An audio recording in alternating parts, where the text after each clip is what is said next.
Ravi de vous retrouver sur Arte pour un nouveau numéro du Dessous des cartes. Aujourd'hui, on commence par prendre la direction de l'Irlande du Nord. Nous sommes en septembre 2022 et la reine Elisabeth d'Angleterre vient de mourir.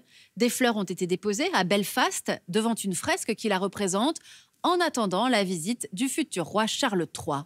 Sauf que dans la capitale nord-irlandaise, historiquement divisée entre partisans de la couronne britannique et à l'inverse des républicains farouches, l'héritier de la couronne d'Angleterre n'est pas forcément le bienvenu et les quartiers catholiques de Belfast ont même fêté la mort de la reine par des feux d'artifice.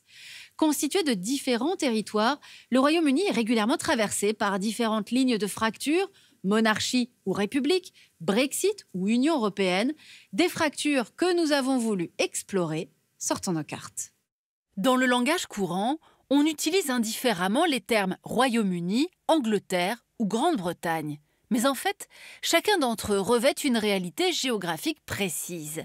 Cet ensemble constitue ce que l'on appelle les îles britanniques. La Grande-Bretagne, c'est uniquement l'île principale de ces îles. Le Royaume-Uni, c'est la Grande-Bretagne et l'Irlande du Nord. Et enfin, l'Angleterre n'en est qu'une partie. Le Royaume-Uni est donc une construction géopolitique particulière. C'est un État multination composé de 4 entités, l'Angleterre donc, l'Écosse, le Pays de Galles et l'Irlande du Nord.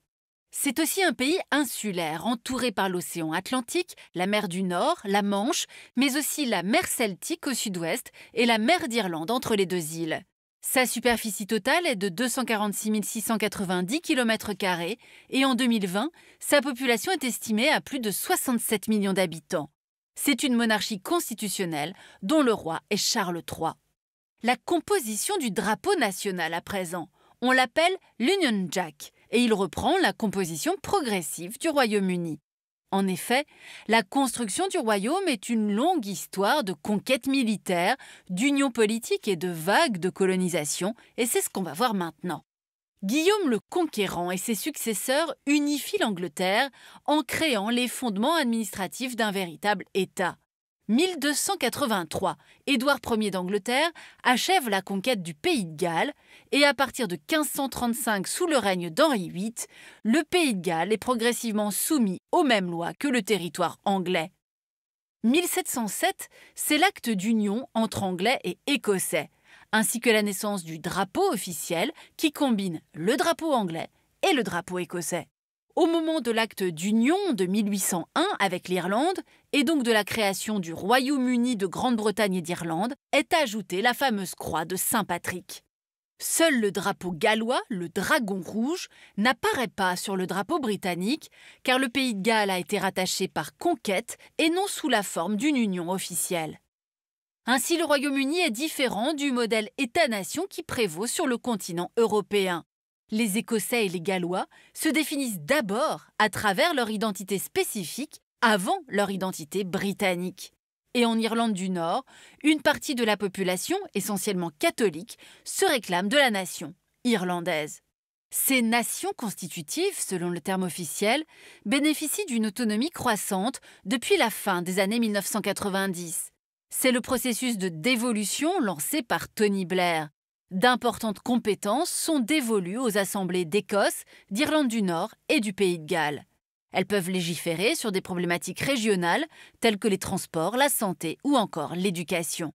La politique étrangère ou la défense demeurent les principales compétences du gouvernement du Royaume-Uni et sont traitées à Londres au Parlement de Westminster. Malgré tout, cet État à 4 nations est particulièrement déséquilibré. En effet, c'est l'Angleterre qui prédomine dans tous les domaines. Tout d'abord parce qu'elle regroupe plus de 84% de la population totale.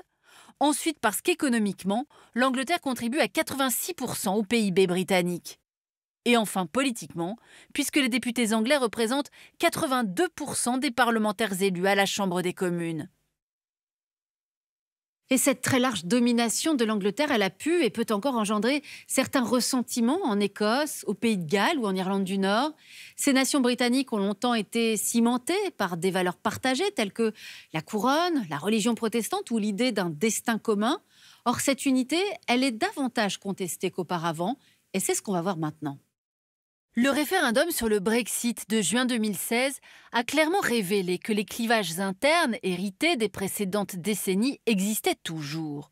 Le Leave l'a emporté à presque 52% au niveau britannique. Cette victoire s'est traduite par 52,5% au Pays de Galles et 53% en Angleterre.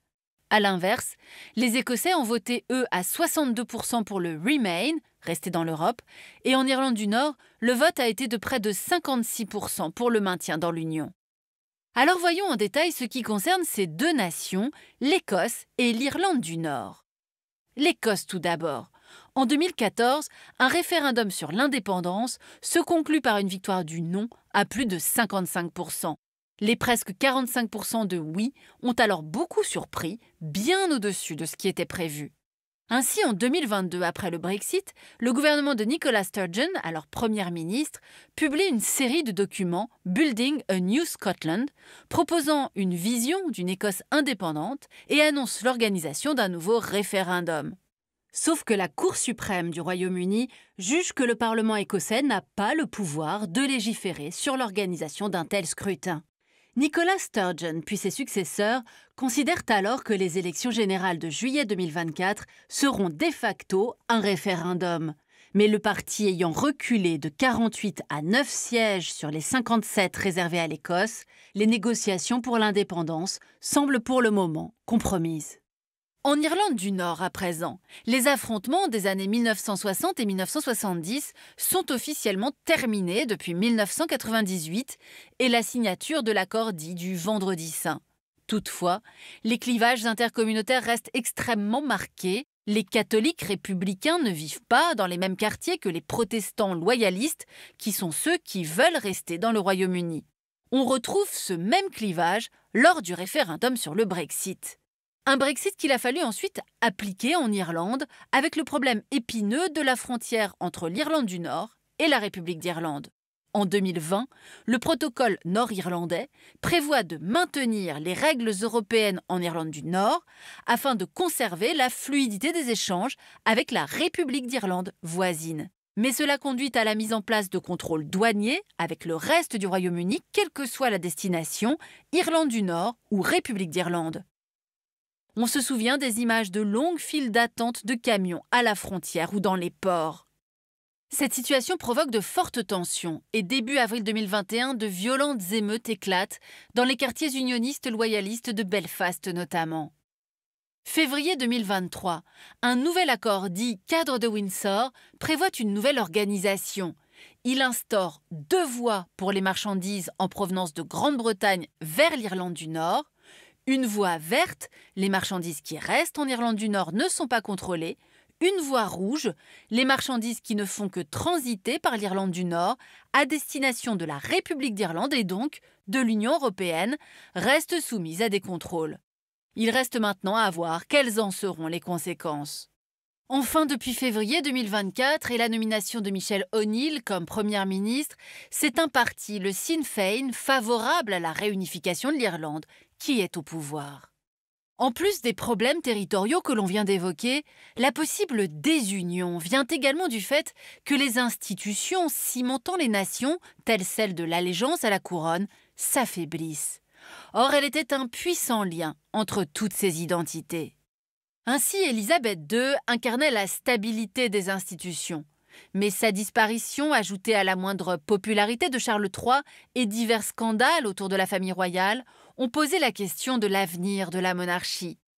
L'étude de Lord Ashcroft-Pauls montre que l'institution monarchique ne recueille que 50% d'opinions favorables en 2023.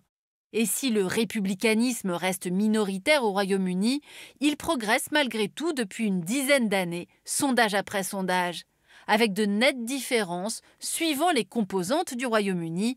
Voyons lesquelles. Les Anglais sont les plus attachés à la monarchie, juste devant les Gallois. En Écosse, le républicanisme est particulièrement représenté dans les partis indépendantistes. En Irlande du Nord, les républicains sont plus nombreux que les monarchistes, dans des proportions quasi égales à la répartition entre catholiques et protestants dans la population. Cette même étude montre aussi qu'y compris dans le Commonwealth, ce soutien à la monarchie est très variable. Le Commonwealth a été mis en avant par les partisans du Brexit afin de justifier que le Royaume-Uni continuerait à garder une forte ouverture internationale grâce aux 56 États qui en sont membres. Pourtant, depuis 2021, la Barbade est devenue une république et l'option républicaine semble aussi davantage séduire que la monarchie dans les îles Salomon, aux Bahamas, en Jamaïque, mais surtout en Australie et au Canada. Une part significative de la population de ces États semble penser que le lien avec la monarchie britannique est un héritage colonial qui n'a plus lieu d'être au XXIe siècle.